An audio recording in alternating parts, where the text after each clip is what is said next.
இறை இயேசுவில் பிரியமுள்ள மாதா தொலைக்காட்சியின் அனைத்து நிகழ்ச்சிகளையும் ஆவலோடு பார்த்து கொண்டிருக்கிற அன்பு நேயர்கள் அனைவருக்கும் இனிய இரவு வணக்கம். இந்த நாள் உங்களுக்கு ஒரு இனிய நாளாக அமைந்திருக்கும் என்று நினைக்கிறேன். இன்றும் ஓர் அருமையான சிந்தனையைத்தான் நான் உங்களோடு பகிர்ந்து கொள்ள ஆசைப்படுகிறேன். கடவுளால் படைக்கப்பட்ட நாம் ஒவ்வொருவரும் மகிழ்ச்சியோடு வாழ வேண்டும் என்றுதான் ஆசைப்படுகிறோம். அந்த மகிழ்ச்சியை தேடி நாம் அலையாத இடமே இல்லை என்றுதான் சொல்ல வேண்டும். நாம் ஒவ்வொருவருமே மகிழ்ச்சியை வெவ்வேறு செயல்களிலிருந்து பெற்றுக்கொள்கிறோம். சிலர் நற்செயல்கள் செய்வதன் மூலம் பெறுகிறோம். பலர் நமக்கு பிடித்தமான நண்பர்களுடன் பேசுவதில் மகிழ்ச்சி அடைகிறோம். இன்னும் சிலர் நமக்கு விருப்பமான உணவு வகைகளை பார்த்து மகிழ்கிறோம், உண்டு மகிழ்கிறோம். இன்னும் நாம் அடுக்கிக் கொண்டே போகலாம். ஆனால் மகிழ்ச்சி எதில் நிறைவை தருகிறது என்பதை நாம் முதலில் புரிந்து கொள்ள வேண்டும். நம் வாழ்வில் நிகழும் அனைத்துமே நமக்கு மகிழ்ச்சியை தந்தாலும் நிறைவான நிலையான மகிழ்ச்சி எதில் அடங்கி இருக்கிறது என்று யோசித்து பார்க்கவே இன்றைய நிகழ்வு நம்மை அன்போடு அழைக்கிறது. எனவே நாம் நம் வாழ்வில் நிலையான மகிழ்ச்சி எதில் அடங்கி இருக்கிறது என்பதை கண்டுகொள்ள முயற்சி செய்வோம். பல சமயங்களில் பிறருக்கு மகிழ்ச்சியை கொடுக்க வேண்டும் என்பதற்காகவே நாம் அனைவரும் மகிழ்ச்சியை தொலைத்து விட்டு திரிகின்றோம். யாரும் யாரையும் மகிழ்ச்சியாக்க முடியாது. பார்க்க போனால் யாருடைய மகிழ்ச்சியையும் யாரும் கெடுக்கவும் முடியாது. அதிகபட்சம் மனித அளவில் சாத்தியமானது என்னவென்றால் அவரவர் மகிழ்ச்சியாக இருக்கலாம் அல்லது மகிழ்ச்சியை தொலைத்து விட்டு அலையலாம். இந்த இரண்டைத்தான் ஒரு மனிதன் செய்ய முடியும்.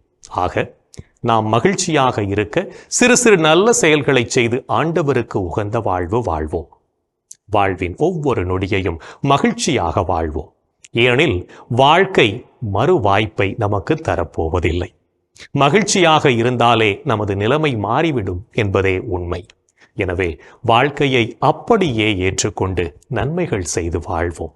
அப்போது மகிழ்ச்சி தானே நம்மை தேடி வரும் என்பதையும் உணர்ந்து கொள்வோம். அதிகாலை 2 மணி இருக்கும். திடீரென தூக்கத்திலிருந்து விழித்தெழுந்த செல்வந்தர் ஒருவர் மீண்டுமாக தூங்க முயன்ற போதும் அவரால் முடியவில்லை. அதனால் அவர் சிறிது நேரத்திற்கு தனது வீட்டு பால்கனியில் நடந்தார். அப்போதும் அவருக்கு தூக்கம் வராததால் வீட்டிலிருந்த மகிழுந்தை எடுத்துக்கொண்டு ஊருக்கு வெளியே போய் திரும்பி வந்தால் மனம் அமைதி கொள்ளும் என நினைத்து கொண்டு மகிழுந்தை எடுத்துக்கொண்டு வெளியே கிளம்பினார். சிறிது தூரத்தில் ஒரு கோயில் இருந்தது. அந்த கோயில் அந்த நேரத்திலும் திறந்தே இருந்தது. கோயிலுக்குள் சென்று கடவுளிடம் வேண்டினால் அமைதி கிடைக்கும் என நினைத்து கொண்டு அவர் உள்ளே சென்றார். அங்கே ஒருவர் கடவுளின் திருவுருவத்திற்கு முன்பாக முழந்தாள் படியிட்டு வேண்டிக் கொண்டிருந்தார். அவரை வியப்போடு பார்த்த செல்வந்தர், உங்களுக்கு என்ன ஆயிற்று? ஏன் இந்த நேரத்தில் இங்கு வந்து வேண்டிக் கொண்டிருக்கிறீர்கள் என்று கேட்டார். அந்த மனிதரோ, என்னுடைய மனைவிக்கு நாளை அறுவை சிகிச்சை நடைபெற இருக்கின்றது. அறுவை சிகிச்சை நடைபெறாவிட்டால் என் மனைவி இறந்துவிடக்கூடும். ஆனால் அறுவை சிகிச்சை செய்வதற்கு என்னிடத்தில் பணம் இல்லை. அதனால்தான் நான் இங்கு வந்து கடவுளிடம் வேண்டிக் கொண்டிருக்கிறேன் என்று கண்களில் நீர் மல்கச் சொன்னார். அவர் சொன்ன வார்த்தைகளை கேட்டு அவர் மீது இரக்கம் கொண்ட செல்வந்தர் தனது மகிழுந்தில் இருந்த பணத்தை எடுத்து அவரிடம் கொடுத்து, இதை வைத்துக்கொண்டு உங்கள் மனைவிக்கு நல்ல முறையில் அறுவை சிகிச்சை செய்யுங்கள் என்றார். பின்னர் அந்த செல்வந்தர், இன்னும் பணம் தேவைப்பட்டால் இதில் என்னுடைய முகவரியும் தொடர்பு எண்ணும் இருக்கிறது, என்னை எப்போது வேண்டுமானாலும் நீங்கள் தொடர்பு கொள்ளலாம் என்று சொல்லி தன்னுடைய முகவரியை அவரிடம் கொடுத்தார். அதை வாங்க மறுத்த அந்த மனிதர், அவருடைய முகவரி என்னிடம் இருக்கின்றது, அது போதும் என்றார். யாருடைய முகவரி என்று செல்வந்தர் திருப்பி கேட்டதும், உங்களை இந்த நேரத்திற்கு இங்கு அனுப்பி வைத்திருக்கின்றாரே கடவுள், அவருடைய முகவரி என்றாரா. கடவுள் நான் கேட்டதை தருவார் என்ற நம்பிக்கை எனக்கு இருந்தது. அது உங்கள் வழியாக கிடைத்தது. எனக்கு கூடுதல் மகிழ்ச்சி என்று புன்னகைத்தார் அந்த மனிதர். தான் ஒருவருடைய மகிழ்ச்சிக்கு காரணமாகிவிட்டோம் என்ற மன நிறைவோடு நிம்மதியாக தூங்கச் சென்றார் அந்த செல்வந்தர். நாமும் மற்றவர்களுக்கு நல்லது செய்து வாழ்ந்தால் மன நிம்மதியோடு வாழலாம் என்பதை உணர்ந்து கொள்வோம். சிறு சிறு நற்செயல்களால் நாம் வாழும் வாழ்வை புனிதமாக்குவோம். இன்றைய தினத்தை எடுத்துக்கொள்வோம். இந்த நாள் முழுவதும் நாம் மகிழ்ச்சியான வாழ்க்கை வாழ்ந்தோமா என்று யோசித்து பார்ப்போம். மேலும் இந்த நாளில் நமது செயல்பாடுகள் எப்படிப்பட்டதாக இருந்தது என்று நம்மையே நாம் கேட்டு பார்ப்போம்.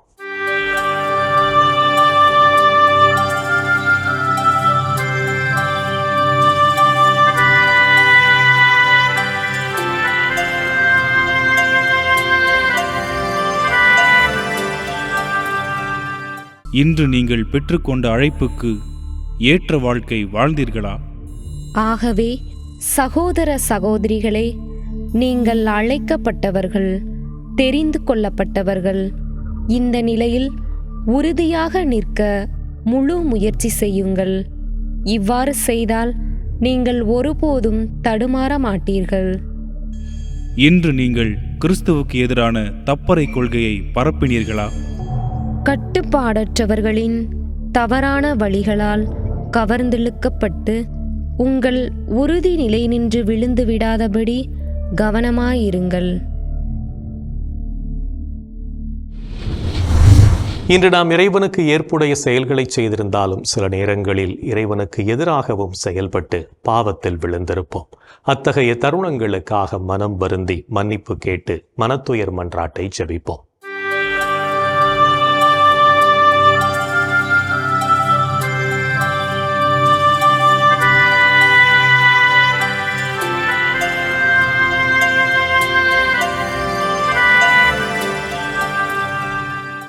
எல்லாம் வல்ல இறைவனிடமும் சகோதர சகோதரிகளே உங்களிடமும் நான் பாவி என ஏற்றுக்கொள்கிறேன். ஏனெனில் என் சிந்தனையாலும் சொல்லாலும் செயலாலும் கடமையில் தவறியதாலும் பாவங்கள் பல செய்தேன். என் பாவமே, என் பாவமே, என் பெரும் பாவமே.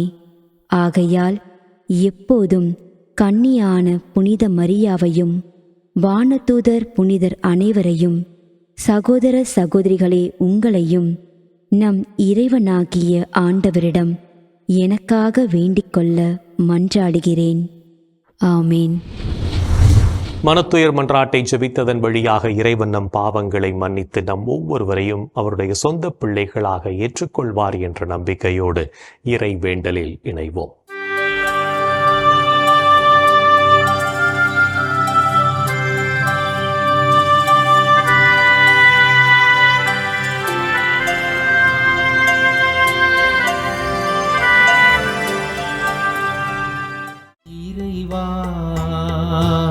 இறைவா, எமக்கு துணை புரிய வாரும்.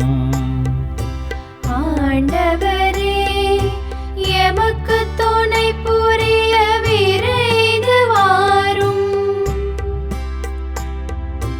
தந்தைக்கும் மகனுக்கும் தூய ஆவியாருக்கும் மாட்சி உண்டாவதாக.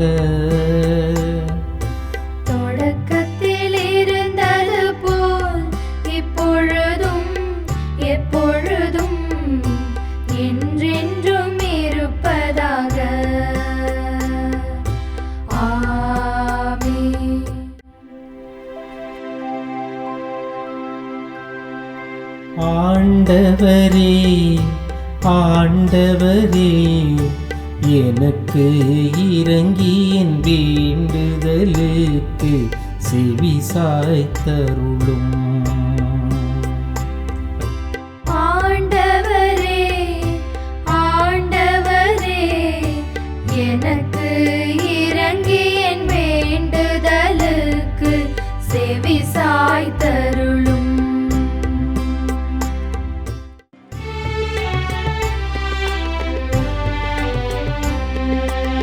எனக்கு நீதி அருள்கின்ற கடவுளே, நான் மன்றாடும் போது எனக்கு பதிலளித்தருளும். நான் நெருக்கடியில் இருந்த போது நீர் எனக்கு துணை புரிந்தீர். இப்போதும் எனக்கு இரங்கி என் வேண்டுதலுக்கு செவி சாய்த்தருளும். மானிடரே, எவ்வளவு காலம் எனக்குரிய மாட்சிக்கு இழுக்கை கொண்டு வருவீர்? எவ்வளவு காலம் வெறுமையை விரும்பி பொய்யானதை நாடே செல்வீர்? ஆண்டவர் என்னை தம் அன்பனாய் தேர்ந்தெடுத்துள்ளார் என்பதை அறிந்து கொள்வீர். நான் மன்றாடும் போது அவர் எனக்கு செவி சாய்க்கின்றார். சினமுற்றாலும் பாவம் செய்யாதீர். படுக்கையில் உங்கள் உள்ளத்தோடு பேசி அமைதியாயிருப்பீர். முறையான பலிகளை செலுத்துவீர். ஆண்டவரை நம்புவீர். நலமானதை எங்களுக்கு அருள யார் உள்ளர் என கேட்பவர் பலர். ஆண்டவரே, எங்கள் மீது உம் திருமுக ஒளி வீசச் செய்யும். தானியமும் திராட்சையும் நன்கு விளையும் காலத்தில் மக்கள் அடையும் மகிழ்ச்சியை விட மேலான மகிழ்ச்சியை நீர் என் உள்ளத்திற்கு அளித்தீர். இனி நான் மனது அமைதியுடன் படுத்து உறங்குவேன். ஏனெனில் ஆண்டவரே, நான் தனிமையாக இருந்தாலும் நீரே என்னை பாதுகாப்புடன் வாழச் செய்கின்றீர். தந்தைக்கும் மகனுக்கும் தூய ஆவியாருக்கும் மாட்சி உண்டாவதாக. தொடக்கத்தில் இருந்தது போல் இப்பொழுதும் எப்பொழுதும் என்றென்றும் இருப்பதாக. ஆமென். ஆண்டவரே, ஆண்டவரே, எனக்கு இரங்கி என் வேண்டுதலுக்கு செவி சாய்த்தருளும். ஆண்டவரே, ஆண்டவரே, எனக்கு இரங்கி என் வேண்டுதலுக்கு செவி சாய்த்தருளும். இரவு நேரங்களில் ஆண்டவரை போற்றுங்கள். இரவு நேரங்களில் ஆண்டவரை போற்றுங்கள்.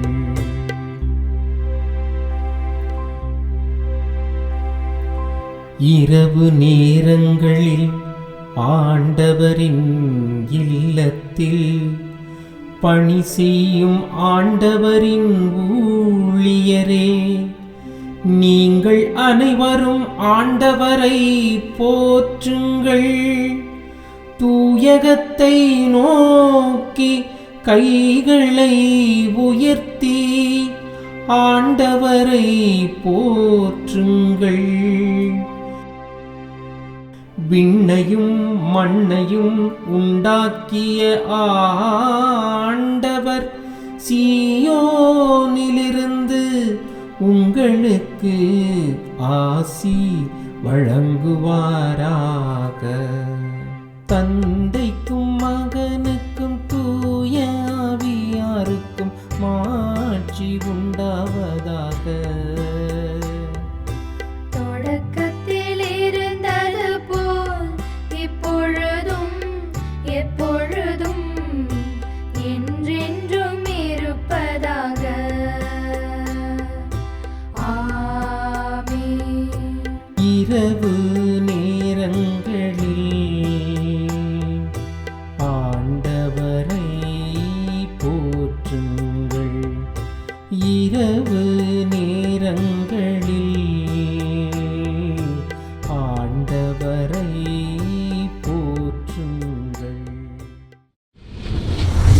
இறைவனின் உடனிருப்பு இந்த இரவு பொழுதிலும் நம்மை பாதுகாத்து வழி நடத்தும் என்ற நம்பிக்கையை இறை வேண்டலின் வழியாக பெற்றுக்கொண்ட நாம் இப்போது நாளைய நற்செய்தி வாசகத்திற்கு செவிமடுப்போம்.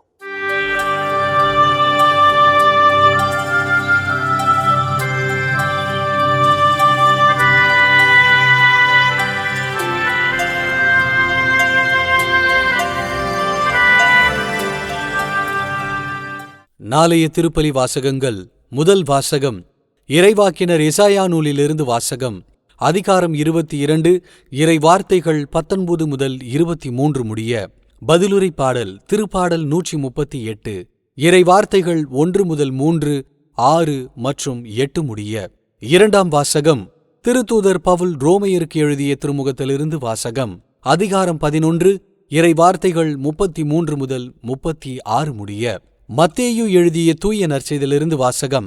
அதிகாரம் 16, இறை வார்த்தைகள் 13 முதல் 20 முடிய. அக்காலத்தில் இயேசு பிலிப்பு செசரியா பகுதிக்கு சென்றார். அவர் தம் சீடரை நோக்கி, மானிட மகனை யார் என மக்கள் சொல்கிறார்கள் என்று கேட்டார். அதற்கு அவர்கள், சிலர் திருமுழுக்கு யோவான் எனவும், வேறு சிலர் எலியா எனவும், மற்றும் சிலர் எரேமியா அல்லது பிற இறைவாக்கினருள் ஒருவர் எனவும் சொல்கின்றனர் என்றார்கள். ஆனால் நீங்கள் என்னை யார் என சொல்கிறீர்கள் என்று அவர் கேட்டார். சீமோன் பேதுரு மறுமொழியாக, நீர் மெசியா, வாழும் கடவுளின் மகன் என்று உரைத்தார். அதற்கு இயேசு, யோனாவின் மகனான சீமோனே, நீ பேறு பெற்றவன். ஏனெனில் எந்த மனிதரும் இதை உனக்கு வெளிப்படுத்தவில்லை, மாறாக விண்ணகத்திலுள்ள என் தந்தையே வெளிப்படுத்தியுள்ளார். எனவே நான் உனக்கு கூறுகிறேன், உன் பெயர் பேதுரு. இந்த பாறையின் மேல் என் திருச்சபையை கட்டுவேன். பாதாளத்தின் வாயில்கள் அதன் மேல் வெற்றி கொள்ளா. விண்ணரசின் திறவுகோள்களை நான் உன்னிடம் தருவேன். மண்ணுலகில் நீ தடை செய்வது விண்ணுலகிலும் தடை செய்யப்படும். மண்ணுலகில் நீ அனுமதிப்பது விண்ணுலகிலும் அனுமதிக்கப்படும் என்றார். பின்னர் தாம் மெசியா என்பதை எவரிடமும் சொல்ல வேண்டாம் என்று இயேசு சீடரிடம் கண்டிப்பாய் கூறினார். ஆண்டவரின் அருள்வாக்கு. கிறிஸ்துவே உமக்கு புகழ். ஆண்டவரே, உம் கையில் என் உயிரை ஒப்படைக்கின்றேன். ஆண்டவரே, உம் கையில் என் உயிரை ஒப்படைக்கின்றேன். உண்மையின் ஆண்டவராகிய கடவுளே, எம்மை மீட்பவர் நீரே. ஆண்டவரே, உம் கையில் என் உயிரை ஒப்படைக்கின்றேன். தந்தைக்கும் மகனுக்கும் தூய ஆவியார்க்கும் மாட்சி உண்டாவதாக. ஆண்டவரே, உம் கையில் என் உயிரை ஒப்படைக்கின்றேன். நாம் அனைவரும் நல்ல எண்ணம் கொண்டு வாழவும் இறையாட்சி பணிக்கு நம்மையே அர்ப்பணிக்கவும் அழைப்பு விடுக்கும் இயேசுவின் குரலுக்கு செவிமடுத்து வாழ்வோம் என்ற சிந்தனையோடு சிமியோன் பாடலில் இணைவோம்.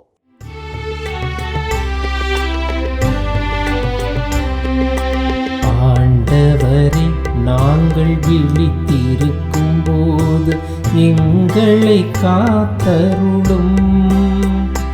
நாங்கள் தூங்கும் போது எங்களை பாதுகாத்தருளும்.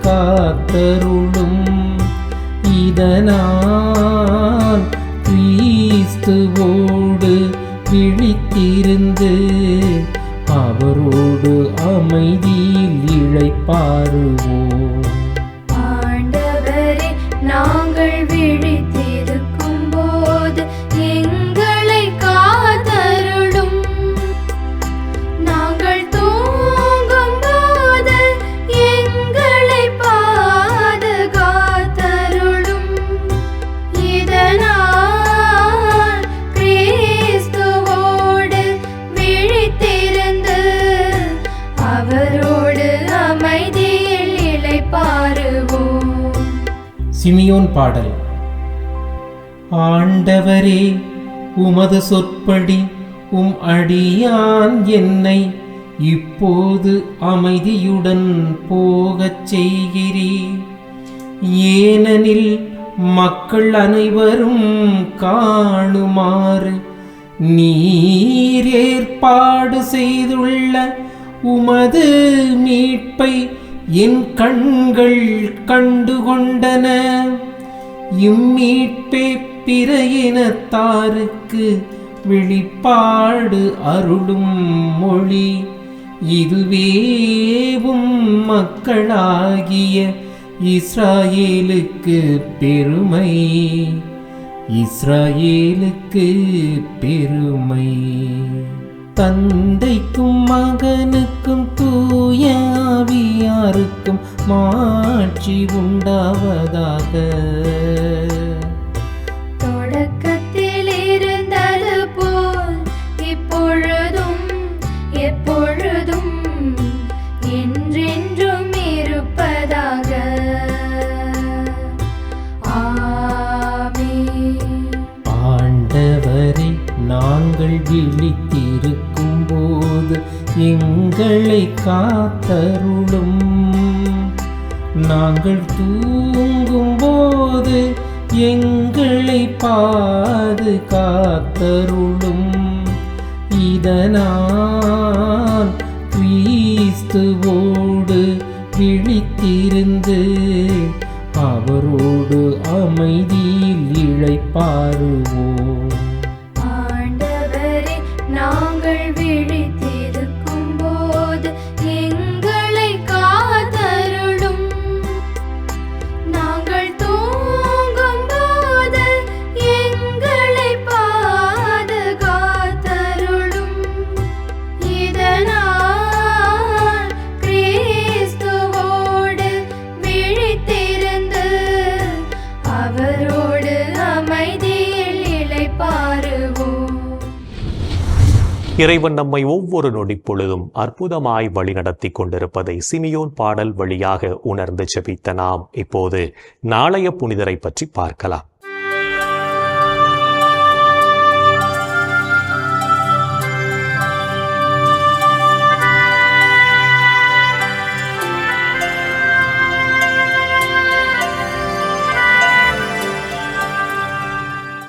ஆகஸ்ட் 23 புனித லீமா ரோஸ். பெரு நாட்டில் லீமா எனும் பகுதியில் வாழ்ந்த கஸ்பார் ஃப்ளோரஸ் மரியதே ஒலிவியா பெற்றோருக்கு கிபி 1586ஆம் ஆண்டு பிறந்தார் லீமா ரோஸ். இசபெல் ஃப்ளோரஸ் தே ஒலிவியா என்ற இயற்பெயரினை கொண்ட இவர் கிபி 1597ஆம் ஆண்டு உறுதி பூசுதல் பெற்றபோது ரோஸ்மேரி என்று தன் பெயரினை மாற்றிக்கொண்டார். மரியன்னையின் மீதும் குழந்தை இயேசுவின் மீதும் மிகுந்த பக்தி உடையவராக விளங்கிய லீமா ரோஸ் அனைத்து மக்களிடமும் அன்போடு உறவாடினார்.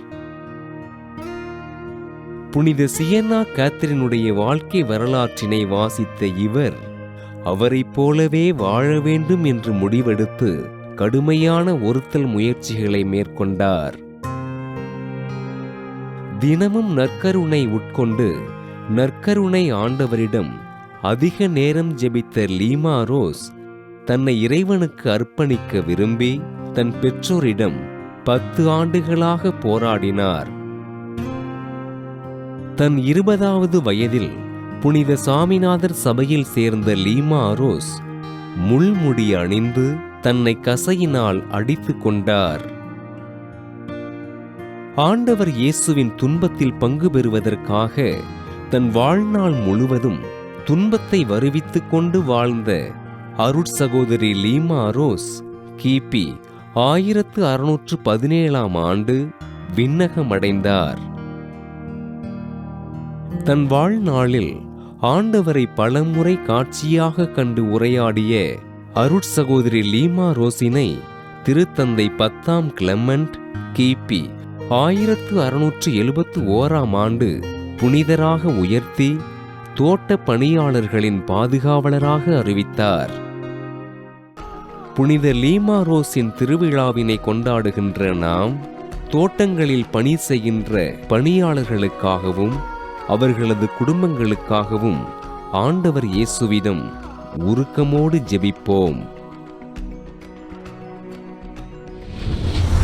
புனிதர்கள் ஒவ்வொருவரும் தங்களது வாழ்க்கையின் மூலம் இறைவனுக்கு சான்று பகர்ந்து வாழ்ந்தவர்கள் என்பதை உணர்ந்தவர்களாய் நாமும் அவர்கள் வழியில் வாழ்ந்து இறை வழியில் பயணிப்போம் என்ற நம்பிக்கையோடு நாளைய தினம் நாம் முழந்தாள் படியிட்டு நமது சமுதாயத்தின் தேவைகளுக்காக உருக்கமாக ஜெபிப்போம். என் அன்பு சகோதரனே, சகோதரியே, கடவுளின் மாபெரும் செயல்களை எண்ணி பார்ப்போம். இன்று காலை நாம் எழுந்ததிலிருந்து இதோ இந்த இரவு நேரத்திலே தூங்கப் போகும் வரை நாம் அநேக நன்மைகளை கடவுளிடத்தில் நாம் பெற்றிருக்கிறோம்.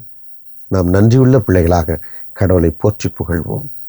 இன்றைய தினத்திலே பிரிந்து கிடக்கின்ற குடும்பங்களுக்காக நாம் மன்றாடுவோமா? எங்கள் அன்பை உருவானே ஆண்டவரே,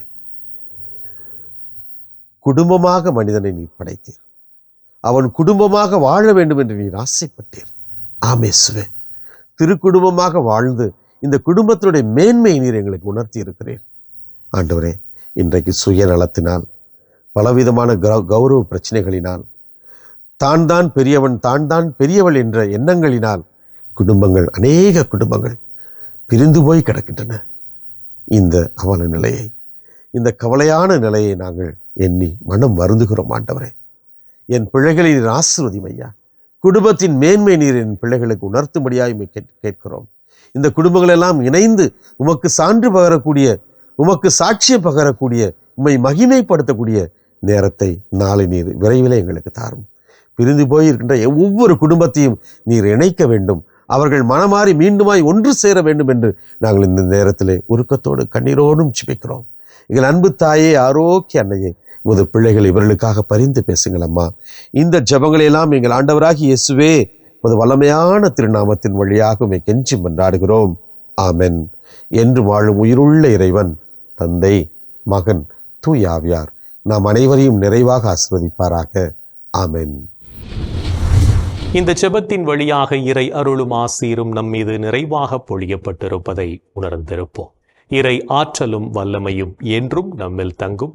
அன்னை மரியாவும் நமக்கு உதவிகள் செய்வார் என்ற நம்பிக்கையோடு அவரின் துணை வேண்டி இந்த நிகழ்வை நிறைவு செய்யலாம். Good night.